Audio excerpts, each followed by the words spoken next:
افریقی ملک موزمبیق کے صوبہ نمپولا کے شہر مناپو میں سنت برے اجتماع کا انعقاد کیا گیا، جس میں مختلف شعبۂ زندگی سے وابستہ مقامی افریقن عاشقان رسول کی شرکت ہوئی، جبکہ نگران نمپولا پروونس نے سنت بھرا بیان کیا، جس کی مقامی زبان پرتگیش میں ترجمانی بھی کی گئی۔ دوران بیان تلاوت قرآن کرنے کا ذہن دیا گیا، جبکہ درست مخارج کے ساتھ قرآن پاک پڑھنے کے لیے مدرسۃ المدینہ بالغان میں داخلہ لینے کا ذہن بھی دیا گیا، اور قرآن و سنت کے مطابق نیک اعمال بجا لاتے ہوئے زندگی گزارنے کا ذہن بھی دیا گیا۔ اختتام پر صلاۃ و سلام بھی پڑھا گیا، اس کے بعد دعا کا سلسلہ بھی ہوا۔ اجتماع کے بعد اللہ پاک کے آخری نبی محمد عربی صلی اللہ علیہ وآلہ وسلم کی دکھیاری امت کی خیر خواہی کے مقدس جذبے کے لیے FGRF کے تحت سینکڑوں خاندانوں میں راشن و اشیاء خوردونوش کی تقسیم کا سلسلہ بھی کیا گیا۔ اپنوں کو خوش کر پاؤں گا دل میں جب یہ ہوتا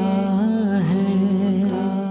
دوسری جانب نمپولا سٹی کے مدنی مرکز فیضان مدینہ میں بھی ذمہ داران کے سنت بھرے اجتماع کے دوران نگران نمپولا پروونس کا سنت بھرا بیان ہوا، جبکہ FGRF کے تحت ان اسلامی بھائیوں میں راشن کی تقسیم کا سلسلہ بھی کیا گیا۔ ادھر نمپولا کے اطراف دور دراز ایک گاؤں کوسی میں قائم مدرسۃ المدینہ کے بچوں اور بچیوں میں لباس کی تقسیم کا سلسلہ بھی کیا گیا۔ واضح رہے کہ موزمبیق کے مختلف علاقوں میں تقسیم ہونے والے راشن میں آٹا، دالیں، تیل، گھی سمیت دیگر اشیاء خوردونوش شامل تھیں۔ مدنی چینل کے ناظرین، آپ بھی FGRF کے تحت راشن تقسیم و دیگر فلاحی کاموں میں اپنا حصہ شامل کر کے اجر و ثواب کمائیے۔